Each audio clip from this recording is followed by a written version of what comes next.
Part 1లో జరిగిన story. సూర్య మీనాలిద్దరూ ఇంట్లో వాళ్ళకు తెలియకుండా పెళ్లి చేసుకుని సూర్య స్నేహితుడు పావురం ఉంటున్న అడవిలో కాపురం పెడతారు. మీనా సూర్యాల కోసం చుట్టుపక్కల అన్ని ఊర్లు వెతికిన మీనా అన్నలు రంగా, రాజు, కోడిపుంజులు చివరకు మీనా వాళ్ళు ఉండే అడవిలోకి వచ్చి మీనా వాళ్ళ ఇంటికి వస్తారు. ఆ సమయానికి సూర్య ఇంట్లో లేకపోవడంతో మీనాను బెదిరించి తిరిగి తమ ఊరికి తీసుకువెళ్తారు రంగారాజులిద్దరు. ఇంటి దగ్గరకు వచ్చిన సూర్యకు మీనా కనపడకపోవడంతో మీనా కోసం అడవంతా వెతుకుతూ ఉంటాడు సూర్య. మరోవైపు మీనాను ఇంటికి తీసుకువచ్చిన రంగారాజులిద్దరూ చెల్లెల కోసం సంబంధాలు వెతుకుతూ ఉండగా చివరకు చంద్ర అనే కోడిపుంజు మీనాను పెళ్లి చేసుకోవటానికి ఒప్పుకుంటాడు. కానీ అప్పటికే చంద్రకు పెళ్ళై 2 పిల్లలు కూడా ఉంటారు. మరికొద్ది రోజులకు మీనా తను తల్లి కాబోతున్నానన్న సంగతి తెలుసుకుంటుంది. ఆ విషయం మీనా తన తల్లికి చెప్పడంతో మీనా తల్లి సత్యవతి చాలా కంగారు పడుతుంది. తరువాత మీనా 2 గుడ్లు పెడుతుంది. మీనా గుడ్ల సంగతి రంగరాజులకు తెలిస్తే ప్రమాదమని గుడ్ల గురించి కొడుకులకు తెలియకుండా జాగ్రత్త పడుతుంది మీనా తల్లి సత్యవతి. ఇక తరువాత ఏం జరిగిందో చూడండి. ఒకరోజు మీనా తల్లి సత్యవతి మీనాతో, మీనా, మరో 2-3 రోజులైతే గుడ్ల నుండి పిల్లలు బయటకు వస్తారు. అప్పుడు గుడ్ల గురించి మనం దాచిపెట్టిన రహస్యం బయటపడుతుంది. ఇప్పుడేం చేద్దాం మీనా అంటుంది సత్యకోడి. చేయటానికి ఏముందమ్మా, నా తలరాత నా పిల్లల తలరాత ఎలా ఉంటే అలా తెల్లవారుతుంది. ఏదేమైనా నా కంఠంలో ప్రాణమన్నంత వరకు నా పిల్లల జోలికి నీ కొడుకులను వెళ్ళనివ్వను అంటుంది మీనా. కానీ అప్పుడే ఇంటికొచ్చిన రంగా దూరం నుండి మీనా సత్యాల మాటలన్నీ వింటాడు. అయితే ఈ మీనా తల్లి కాబోతుందన్నమాట. ఈ విషయం ఆ చంద్రకు తెలిస్తే దీన్ని పెళ్లి చేసుకోడు. అప్పుడు ఇన్ని రోజులు పడ్డ శ్రమంతా వృధా అవుతుంది. వెంటనే ఈ సమస్యకు పరిష్కారం చూడాలి అనుకున్న రంగా వెంటనే వెనక్కి వెళ్ళిపోయి తన తమ్ముడు దగ్గరికి వచ్చి జరిగిన విషయమంతా చెబుతాడు. ఇప్పుడేం చేద్దామన్నయ్య, ఆ గుడ్లను ఎవరూ చూడకుండా పగలగొడదామా అంటాడు రాజు. గుడ్లను పగలగొట్టి ఆ పాపం మనమెందుకు మూట కట్టుకోవాలి తమ్ముడు, వాటిని ఎక్కడికి చేర్చాలో అక్కడికే చేరుద్దాం అని ఏం చేయాలో చెబుతాడు రంగా. తరువాత అన్నదమ్ములిద్దరూ ఏమీ జరగనట్లే తల్లి దగ్గరికి వచ్చి, అమ్మా, మొన్న పిన్ని కూతురుకు కొడుకు పుట్టాడు, వెళ్ళి చూసి రావాలని అన్నావు కదా, నువ్వు మీనా వెళ్ళి చూసి రండమ్మా అంటాడు రంగా. నేనెక్కడికి రానమ్మా, కావాలంటే నువ్వు వెళ్ళు అంటుంది మీనా. అది కాదు మీనా, మీ పిన్ని ఎప్పటి నుండో నిన్ను చూడాలని అంటుంది. మనమిద్దరం వెళ్ళి మళ్ళీ సాయంత్రానికి వచ్చేద్దాం మీనా, నా మాట కాదనుకు అని సత్య అనటంతో మీనా ఇష్టంగానే ఒప్పుకుంటుంది. కాసేపటికి మీనా సత్యాలిద్దరూ వెళ్ళిపోతారు. తరువాత రంగారాజులిద్దరూ గుడ్లు ఉండే గదిలోకి వచ్చి వాటిని చూసి ఆశ్చర్యపోతారు. చూసావా తమ్ముడు, ఆ తల్లి కూతుర్లిద్దరూ మన దగ్గర ఎంత పెద్ద రహస్యాన్ని దాచిపెట్టారో. మనల్నే మోసం చేస్తారా? ఇప్పుడు తెలుస్తుంది ఈ రంగా అంటే ఏమిటో అని గుడ్లను తీసుకుని సూర్య ఉండే ఇంటి దగ్గరకు వచ్చి గుడ్లు ఉన్న బుట్టను సూర్య ఇంటి ముందు పెడతాడు రంగా. పద తమ్ముడు, మనం వచ్చిన పని అయిపోయింది. ఆ సూర్యగాడు వీటినేం చేసుకుంటాడో వాడిష్టం అని తన తమ్ముడితో పాటు వెళ్ళిపోతాడు రంగా. ఆ రోజు సాయంత్రం ఇంటికొచ్చి చూసిన మీనా సత్యాలకు ఇంట్లో ఉండవలసిన గుడ్లు బుట్టతో సహా మాయమవటంతో తల్లి కూతుళ్ళిద్దరూ నిర్గాంతపోతారు. అమ్మా, నా గుడ్లేమయ్యాయమ్మా అని మీనా ఏడవటం మొదలు పెడుతుంది. మన ఇంట్లోకి ఎవరొస్తారు మీనా, ఇదంతా మీ అన్నయ్యల పని అయి ఉంటుంది. కానీ ఇప్పుడు వాళ్ళను మనము ఏమని అడుగుతాం? మనం ఏదైనా అడిగితే ఇన్ని రోజులు మీనా గుడ్లు పెట్టిన సంగతి మాకెందుకు చెప్పలేదని తిరిగి మనపైనే విరుచుకుపడతారు అంటుంది సత్య. మరోవైపు మీనా భర్త సూర్య ఎప్పట్లాగానే మీనా కోసం అడవంతా తిరిగి అలసిపోయి ఇంటికొస్తాడు. ఇంటి ముందు బుట్ట ఉండటం చూసిన సూర్య ఆశ్చర్యంగా బుట్టపైన ఉన్న బట్టను తొలగించి చూడటంతో దాంట్లో గుడ్లుంటాయి. సూర్య వాటిని చూసి చాలా ఆశ్చర్యపోతాడు.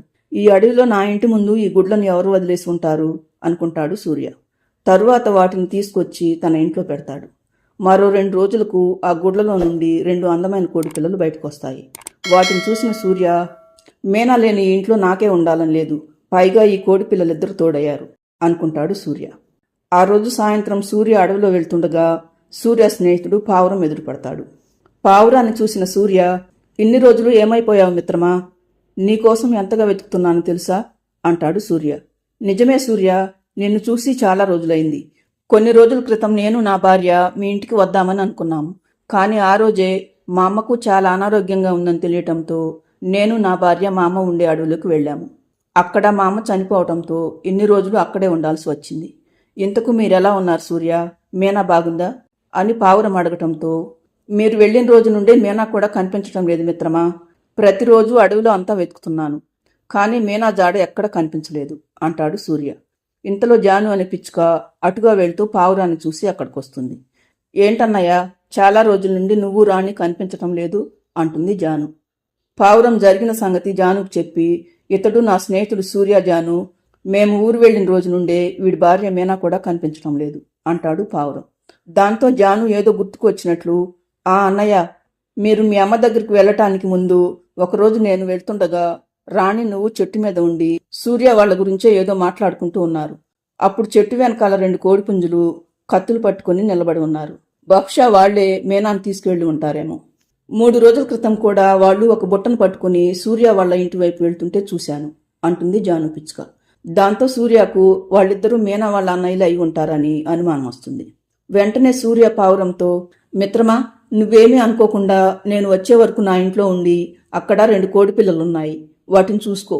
నేను మా ఊరికి వెళ్ళి మీనా విషయం కనుక్కొని వస్తాను అని పావురం చెప్పేది వినిపించుకోకుండా నేరుగా మీనాను పెళ్లి చేసుకోవాలనుకుంటున్న చంద్ర ఇంటికి వస్తాడు సూర్య. ఎందుకంటే సూర్య చంద్రాలిద్దరూ స్నేహితులు. సూర్యను చూడగానే చంద్ర, రా సూర్య, ఏంటి ఈ మధ్యన కనిపించటం లేదు అంటాడు చంద్ర. సూర్య తనకు మీనాకు మధ్య జరిగిన విషయమంతా చెప్పి, అది చంద్ర జరిగింది. మీనాను వాళ్ళ అన్నయ్య వాళ్లే తీసుకువచ్చారని నా నమ్మకం.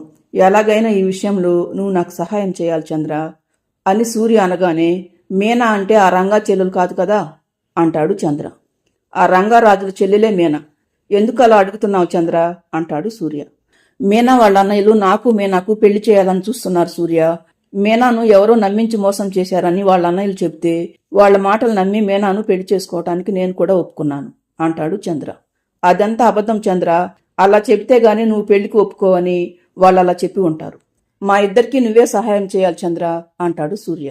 సరే సూర్య, నువ్వు నా ప్రాణమిత్రుడివి, నీకోసం నేనేమైనా చేస్తాను. ముందు నేనేం చేయాలో చెప్పు అంటాడు చంద్ర.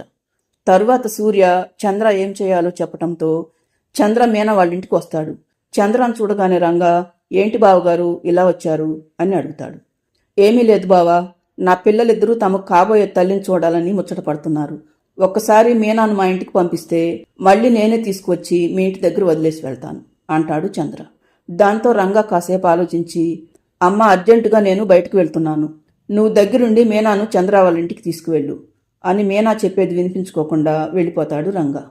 తరువాత చంద్ర మీనాతో, సూర్య మా ఇంట్లోనే ఉన్నాడు మీనా, తను నిన్ను తీసుకురమ్మంటేనే నేను వచ్చాను అని చంద్ర అనటంతో మీనా ఆనందానికి అవతలుండవు.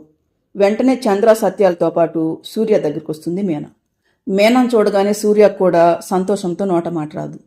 తరువాత మీనా తన అన్నలిద్దరూ తనను బెదిరించి తీసుకువచ్చారని ఆ రోజు జరిగిన విషయమంతా చెప్పటంతో, నేనంతా అర్థం చేసుకోగలను మీనా, జరిగిందేదో జరిగిపోయింది, ఇక జరగవలసింది నేను చెప్తాను వినండి అని మీనా సత్యాలు ఏం చేయాలో చెప్తాడు సూర్య.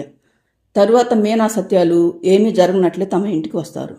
మరుసటి రోజు ఉదయం సత్య రంగారాజుల దగ్గరికి వచ్చి, రంగా, ఉదయం నుండి మీనా కనిపించడం లేదురా అని అంటుండగానే అప్పుడే మీనా స్నేహితురాలు రాధ అక్కడికొచ్చి సత్యతో, ఆంటీ, మన మీనా ఊరి చివరున్న మొసళ్ళ చెరువులో పడి చనిపోయిందని అందరూ అనుకుంటున్నారు అని రాధ అనటంతో, అయ్యో, నా కూతురు 2 రోజుల నుండి నాకు బ్రతకాలని లేదమ్మా అని అంటూనే ఉంది. అన్నంత పని చేశావా మీనా అని ఏడవటం మొదలు పెడుతుంది సత్యకోడి. వెంటనే రంగారాజులతో పాటు సత్యకోడి కూడా చెరువు దగ్గరికి వస్తుంది. అక్కడ కొన్ని కోళ్లు మీనా గురించి మాట్లాడుకుంటూ ఉంటాయి. నేను ఇందాక చెరువు దగ్గర నుండి వెళ్తుంటే పాపం ఆ మీనా ఇక్కడే నిలబడి ఉంది, ఎందుకు అనుకున్నాను, తిరిగి వచ్చి చూసేసరికి చెరువులో దూకి కొట్టుకుపోయింది అంటాడు కోడిపుంజు. అక్కడ నీటిలో కొన్ని కోడి రెక్కలు కూడా పడి ఉండటంతో రంగా వాళ్లకు కూడా నమ్మక తప్పదు. అన్నయ్య, చెరువులోకి దూకి చెల్లిని వెతుకుదామా అంటాడు రాజు. అప్పుడు పక్కనే ఉన్న కోడిపుంజు, వద్దు రాజు, ఈ చెరువులో మొసళ్ళు తిరుగుతూ ఉంటాయి, అవి నీటిలోకి దిగిన వారిని ఎవరిని వదిలిపెట్టవనటంతో రంగారాజులిద్దరూ ఇక ఏమీ చేయలేకపోతారు. అప్పుడు సత్యకోడి, చూశారా రంగా, మీ మూర్ఖత్వం వల్ల బంగారం లాంటి మీ చెల్లెల్ని పోగొట్టుకున్నారు, నా కడుపులో చిచ్చు పెట్టారు అని ఏడవటం మొదలు పెడుతుంది సత్య. రంగారాజులకు తల్లి చెప్పింది అక్షరాల నిజమనిపిస్తుంది. కానీ ఏం చేయలేక కుమిలిపోతూ ఉంటారు. అయ్యో, నా చెల్లెని ఆ సూర్య దగ్గర ఉండనిచ్చినా కానీ ప్రాణాలతో ఉండేది కదా అనుకుంటూ ఉంటాడు రంగా. సత్య మాత్రం, నా కూతురు ఈ సమయానికి సూర్యతో కలిసి అడవిలోకి వెళ్ళి ఉంటుంది అని మనసులో అనుకుని సంతోషపడుతూ ఉంటుంది. మరోవైపు మీనా సూర్యతో కలిసి అడవిలో ఉన్న తమ ఇంటికి వస్తుంది. అక్కడ పావురం దగ్గర ఉన్న 2 చిన్న కోడిపిల్లలను చూసిన మీనా, వీళ్ళెవరు సూర్య, ఇంత ముద్దుగా ఉన్నారు అని అడుగుతుంది. వీళ్ళిద్దరూ మన పిల్లలే మీనా, మీ అన్నయ్యలు చేసిన మంచి పని ఏదైనా ఉందంటే వీళ్లను నా దగ్గరకు చేర్చటమే అని రంగా వాళ్ళు తమ ఇంటి దగ్గర గుడ్లను వదిలేసి వెళ్లిన సంగతి చెబుతాడు సూర్య. మీనా అక్కడే ఉన్న బుట్టను చూస్తూ, అవును సూర్య, నేను మన గుడ్లను ఉంచింది ఈ బుట్టలోనే, అంటే నా పిల్లలు క్షేమంగా ఉన్నారన్నమాట అని పిల్లలిద్దరినీ ప్రేమగా దగ్గరకు తీసుకుంటుంది మీనా. అప్పటి నుండి మీనా సూర్యాలిద్దరూ తమ పిల్లలతో కలిసి అదే అడవిలో సంతోషంగా ఉంటారు.